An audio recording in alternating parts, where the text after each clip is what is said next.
Russia Ukraine போரில் ICBM வந்து first time ஒரு கண்ட்ரி லான்ச் பண்ணியிருக்காங்க.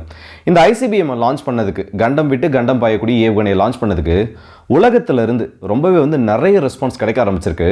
நிறைய நாட்டோட தலைவர்கள் நேரடியாகவே ரஷ்யாவை கிரிட்டிசைஸ் பண்ண ஆரம்பிச்சிருக்காங்க.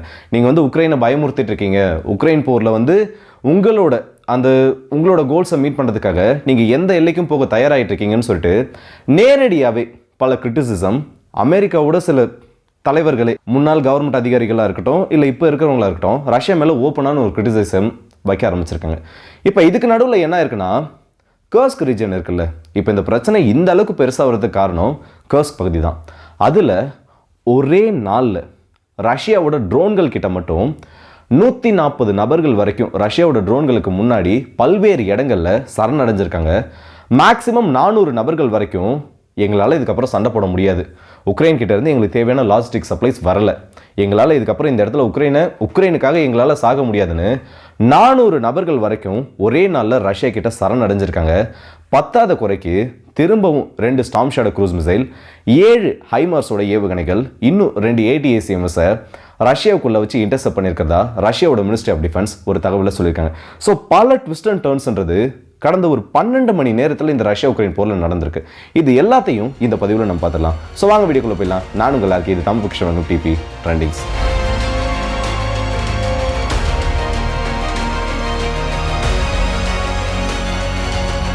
கர்ஸ்க் ரீஜியன் என்னைக்கு வந்து உக்ரைன் ஆகஸ்ட் மாதத்தில் முதல் முறையாக ரஷ்யாவை அடிக்கணும், ரஷ்யாவோட சில பகுதிகளை வந்து நம்மளோட கண்ட்ரோலில் வச்சிருக்கணும்னு நினச்சி உள்ளே போனாங்களோ, அன்னையிலிருந்து ரஷ்யா உக்ரைன் போர் 2.2 ஆரம்பிச்சிருச்சுன்னே சொல்லலாம். ஏன்னா அடுத்த கட்டமாக இந்த யுத்தமானது அன்னையிலிருந்து நோக்கி நகர ஆரம்பிச்சது. கர்ஸ் பகுதியை பொறுத்த வரைக்கும் 5ல் 3 பங்கு இடத்த ரஷ்யா திரும்ப பிடிச்சிட்டாங்க.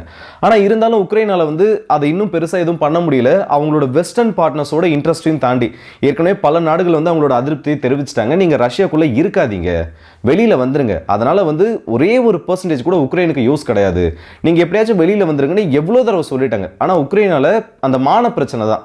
திடீர்னு வெளியில் வந்தனா அப்புறம் எதுக்குடா உள்ளே போனன்ற ஒரு கேள்வி வந்துடும். அந்த ஒரு மான பிரச்சனைக்காக இன்னும் எவ்வளோ அவங்க ஹோல்ட் பண்ணணும்னு நினச்சாலும் அதில் பல சிக்கல்கள் இப்போ அவங்களுக்கு ஏற்பட ஆரம்பிச்சிருக்கு. அதில் ஒன்று தான் இப்போ ஃப்ரெஷ்ஷாக கிடச்சிருக்குது. ரஷ்யாவோட இந்த ட்ரோன் ஃபுட்டேஜ் எல்லாம் பாருங்கள். இதெல்லாம் பார்த்தீங்கன்னா என்ன தெரியுது, கீழே ஒரு 20 பேர் 30 பேர் வரைக்கும் அவங்களோட ஆயுதங்களை கீழே போட்டு ட்ரோன்கள் முன்னாடி சரணடைகிற மாதிரி ஒரு பதிவு ரஷ்யாவோட ஊடகங்களையும் சரி, இல்லை சில உக்ரைனோட மீடியாஸ்லையும் இது வந்து இப்போ ரொம்ப பெரிய சம்பவமாக மாறிட்டு இருக்கு. இது கூடவே சேர்த்து ரஷ்யாவோட மினிஸ்ட்ரி ஆஃப் டிஃபென்ஸ் அஃபிஷியலாக கொடுத்துருக்க சில கிளிப்ஸையும் அவங்களோட சில பதிவுகள் இருக்கக்கூடிய அந்த டேட்டாஸை எடுத்து நம்ம எல்லாத்தையும் ஒன்று சேர்த்து பார்த்தோன்னா 389 நபர்கள் ஒரே நாளில், அதாவது ஒரு வாரத்திலேயோ இல்லை ஒரு மாதத்துலேயோ கிடையாது, ஒரே நாளில் ரஷ்யா உக்ரைன் போரில் இந்த கர்ஸ்க் ரீஜியனில் வச்சு ரஷ்யா கிட்டே இன்றைக்கி சரணடைஞ்சிருக்காங்க. நாங்கள் வந்து ஒரு டிஃபெண்ட் பண்ண முடியாத பொசிஷனில் இருக்கோம், எங்களுக்கு தேவையான சில பேரோட அந்த கிளிப்ஸ்லாம் வந்து இதில் கொடுக்க முடியாது, ஓப்பனாக பப்ளிக்காக கொடுக்க முடியாது. ஏன்னா அதில் காப்பிரைட் பிரச்சனை, அது மட்டும் இல்லாமல் இந்த ரெஸ்ட்ரிக்டட் கண்டென்ட்னு சொல்லிட்டு அதில் சில பிரச்சனைகள் நடந்திருக்கு. அதில் அவங்க என்ன சொல்லியிருக்காங்கன்னா, சப்ளைஸ் வந்து எங்களுக்கு தேவையான ஆயுதங்கள் வந்து எங்களுக்கு 10 நாட்களுக்கு வரைக்கும் ஆகுது.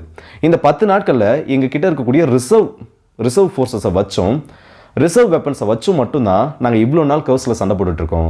ஸோ இதுக்கப்புறம் எங்களால் சண்டை போட முடியாது, நாங்கள் இந்த இடத்துல இருந்து உயிர் பிழைக்கணும்னா எங்களுக்கு இருக்கிற ஒரே வழி இது மட்டும்தான், ரஷ்யன் ஃபோர்ஸஸ் கிட்ட நாங்கள் சரண்டர் ஆகிறோன்னு அவங்களோட ஸ்டேட்மெண்ட்டை கொடுத்துட்டே சரண்டர் ஆகுறாங்க. ஆனால் இன்னொரு பக்கம் என்னென்னா, வாய் கூசாமல் ஒரு விஷயத்த உக்ரைனோட மீடியா சொல்கிறாங்க, கர்ஸ்கில் உக்ரைன் அவங்களோட கவுண்டர் அஃபென்சிவ் ஆரம்பிச்சிருக்கலாம். இதெல்லாம் வந்து உக்ரைனோட மீடியாஸ் என்ன நினச்சி பண்ணிட்டு இருக்காங்கன்னு எனக்கு தெரியல. ஆனால் ரியாலிட்டியில் நடக்கிறதுக்கும் உக்ரைனோட மீடியாஸ் இதை வந்து வெளியில் காமிக்கிறதுக்கும் சுத்தமாக கொஞ்சம் கூட சம்மந்தமே இல்லை. அதே நேரத்தில் பார்த்தோன்னா நேற்று ஐசிபிஎம் லான்ச் பண்ணதுக்கப்புறம் ரஷ்யாவுக்கு நிறைய எதிர்ப்புகள் ஆனது கிடச்சிருக்குன்னு சொல்கிறாங்க. யார் என்ன பேசினாலும் சரி, ஆனால் இந்த அணு ஆயுதம் இல்லை அந்த அணு ஆயுதம் சம்மந்தப்பட்ட ஏவுகணைகளை அமெரிக்கா பேசுகிற அந்த ஒரு விஷயத்தை மட்டும் என்னால் கொஞ்சம் கூட ஏற்றுக்க முடியல. இப்போ என்ன தெரியுமா ஸ்டேட்மெண்ட்டை சொல்லியிருக்காங்க, ரஷ்யா வந்து தேவையில்லாமல் ஐரோப்பிய கண்டத்தில் பதற்றத்தை அதிகமாக்குற மாதிரியும், தேவையில்லாமல் ஒரு நாட்டை பயமுறுத்தி அவங்கள வந்து எந்த அளவுக்கு ஃபியர் ஃபேக்டருக்குள்ளே கொண்டு வர முடியுமோ அது எல்லாத்தையும் பண்ணி இந்த இடத்துல பணியை வைக்க ட்ரை பண்ணிட்டு இருக்காங்க. இது வந்து ரொம்பவே ஒரு மோசமான செயல். மனிதாபிமானம் உள்ள யாரும், அதாவது ரஷ்யாவில் இருக்க யாருக்குமே மனிதாபிமானமே கிடையாது, அதனால தான் இப்படி உக்ரைனை போட்டு இந்த அளவுக்கு அடிச்சிட்டு இருக்காங்கன்னு பல பேர் அவங்களோட கருத்துக்களை சொல்லியிருக்காங்க. ஹிரோஷிமா, நாகசாக்கி, இந்த 2க்குமான பதில் அவங்க யார்கிட்டயாச்சும் இருக்குமா? இல்லை இதை பற்றியெல்லாம் அவங்க பேசுவாங்களா? கண்டிப்பாக பேச போகிறது கிடையாது. ஒரு ஏவுகணையை செலுத்தி ஒரு நாட்டை வந்து அடி பண்ணி வைக்க முயற்சி பண்ணுறது பெரிய தப்புனா, சம்பந்தமே இல்லாமல் 2ஆம் உலகப் போர் முடியறதுக்கு அணு ஆயுத பயன்பாடுன்றது தேவையற்ற ஒன்று. ஜப்பானை சரணடைய வைக்கிறதுக்கு வரலாறுகள் தெரிஞ்ச நிறைய பேருக்கு தெரியும். அந்த இடத்துல வந்து அணு ஆயுதங்களை பயன்படுத்துறதுக்கான தேவையே கிடையாது. 2 அணு ஆயுதங்கள் அந்த இடத்துல வீசி தேவையே இல்லாமல் பல லட்சம் நபர்களை கொண்டு இருக்கீங்க. அப்போ அது மட்டும் தேவையான ஒரு விஷயமா? இப்போ வரைக்கும் பல நாடுகளில் நீங்கள் ஏற்படுத்தின சுவடுகள்ன்றது மாறலை. இந்த பிரிட்டனை பற்றிலாம் நான் எதுவுமே பேச விரும்பலை. ஏன்னா அவங்கள பற்றி பேசினா இந்த ஆதிக்கமாக இருக்கட்டும், இல்லை மற்ற நாடுகளை பயமுறுத்தி பணிய வைக்கிறாங்கன்றதுக்கும் இந்த நாட்டுக்கு அந்த தகுதியே கிடையாது அதை பற்றி அவங்க பேசுகிறதுக்கு. ஸோ இவங்க எல்லாருமே இப்படி ஸ்டேட்மெண்ட்டை கொடுத்துருக்க அந்த டைமில் உக்ரைன் ரஷ்யாவை இந்த இடத்துல சும்மா விடலை. ஆனால் உக்ரைனை பொறுத்த வரைக்கும் துணிஞ்சு நிற்கிறாங்க. நீ என்னை அடிச்சினா நான் உன்னை திரும்பி அடிப்பேன். இந்த இடத்துல வந்து வருங்காலத்தில் என்ன பிரச்சனை வருன்றது எனக்கு தேவையில்லை. இப்போ என்னால் என்ன பண்ண முடியுன்றதை காட்டுறதுக்கு அவங்களால என்னெல்லாம் பண்ண முடியுமோ எல்லாத்தையும் பண்ணிட்டு இருக்காங்க.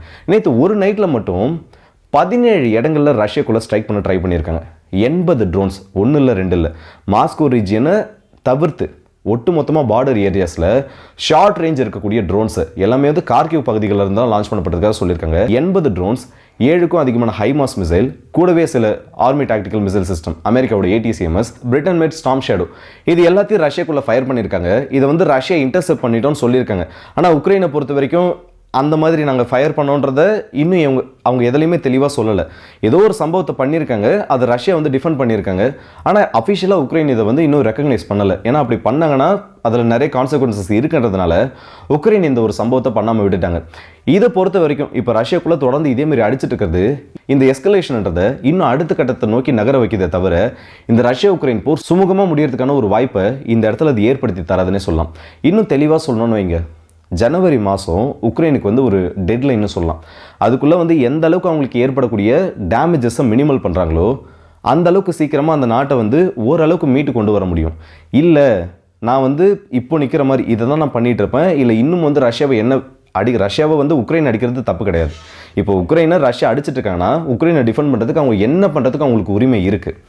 ஆனால் இந்த இடத்துல மினிமல் டேமேஜ் ஏற்படுறதுக்கான பாசிபிலிட்டிஸ் என்ன இருக்கிறத உக்ரைன் பார்க்காம விட்டுட்டாங்கன்னா இன்னும் இந்த பிரச்சனை வந்து இன்னும் சிவியராக தான் போக போகுது. ஸோ உக்ரைனை பொறுத்த வரைக்கும் அது சம்மந்தப்பட்ட சில முடிவுகள் அவங்க எடுத்தால் நல்லா இருக்குன்றது என்னோட கருத்து.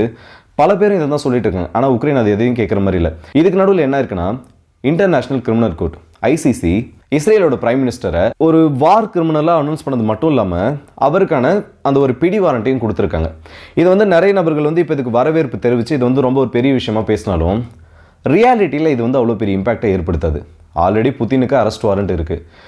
வெஸ்டர்ன் கண்ட்ரீஸ்க்கு எதிராக இருக்க நபர்களே புதினை அரெஸ்ட் பண்ணலன்னா ICCயே வந்து வெஸ்டர்ன் கண்ட்ரிஸோட ஒரு பொம்மை தான். அதில் ஏதாச்சும் ஒரு நாட்டில் மேபி இஸ்ரேலோட பிரைம் மினிஸ்டர் அங்கே போகிறப்போ அரெஸ்ட் பண்ணப்படுவார்ன்றது ஒரு மிகப்பெரிய கேள்விக்குறி. அதுக்கான ரியாலிட்டியில் அது மாதிரி நடக்கிறதுக்கான சான்சஸ் கிடையாது. ஆனால் ஒரு ப்ரெஷரை கிரியேட் பண்ணோம், அவரோட அசட்ஸை வந்து ஓரளவுக்கு நம்மளால் ஹோல்ட் பண்ண முடியுன்றதை காமிக்கிறதுக்காக இப்படி ஒரு சம்பவத்தை பண்ணியிருக்கலாம். இதுக்கு நடுவில் ரஷ்யாவோட ஃபாரின் மினிஸ்டரோட ஸ்போக்ஸ்வுமன் மரியா ஜக்கரோவா அவங்க என்ன தெரியுமா சொல்லியிருக்காங்க, ரஷ்யா உக்ரைன் போரை நிறுத்தணும்னா இப்போ நிறைய பேர் வந்து சொல்லிட்டு இருக்கீங்க நாட்டோ வந்து உள்ள அனுப்புங்க, ஆனால் உக்ரைனோட பார்டர்ஸில் நிறுத்துங்கன்னு சொல்லிட்டு இருக்கீங்க. நாங்கள் உங்களை சேலஞ்ச் பண்ணுறோமே, ஏன் வந்து நீங்கள் அந்த சைட்லையும் நிறுத்திருக்கீங்க? போலாந்தில் நிறுத்திருக்கீங்க, இன்னும் நிறைய நாடுகளில் லாத்வியா லித்வேனியா போன்ற நாடுகளில் நிறுத்திருக்கீங்க. கொஞ்சம் ஈஸ்டர்ன் சைடில் வந்து ஃபார் ஈஸ்ட் வரைக்கும் உங்களோட ட்ரூப்ஸை மூவ் பண்ணி தான் பாருங்களேன். அதாவது நேரடியாக உள்ளே இறக்கி தான் பாருங்களேன். அதுக்கப்புறம் என்ன நடக்குன்றத இந்த இடத்துல ஒரு மிகப்பெரிய ஒரு நக்கலான விஷயமாகவே பதிவு பண்ணியிருக்காங்க. இன்கேஸ் நாட்டோ உக்ரைனுக்குள்ளே வந்துச்சுன்னா என்ன நடக்கும்? இப்போது உக்ரைனுக்குள்ளே ICBM ரஷ்யா லான்ச் பண்ணி முடிச்சிட்டாங்க. இது இன்கேஸ் நாட்டோட வீரர்களை ரஷ்யாவுக்கு எதிராக உக்ரைனுக்குள்ளே அனுப்பிச்சா முடிவு என்னவா இருக்குன்றதை மறக்காமல் கமெண்ட் செக்ஷனில் சொல்லுங்கள். ஸோ அடுத்த வீடியோ சந்திப்போம். அதுவரை உங்களிடம் விடைபெறுவது உங்கள் RK.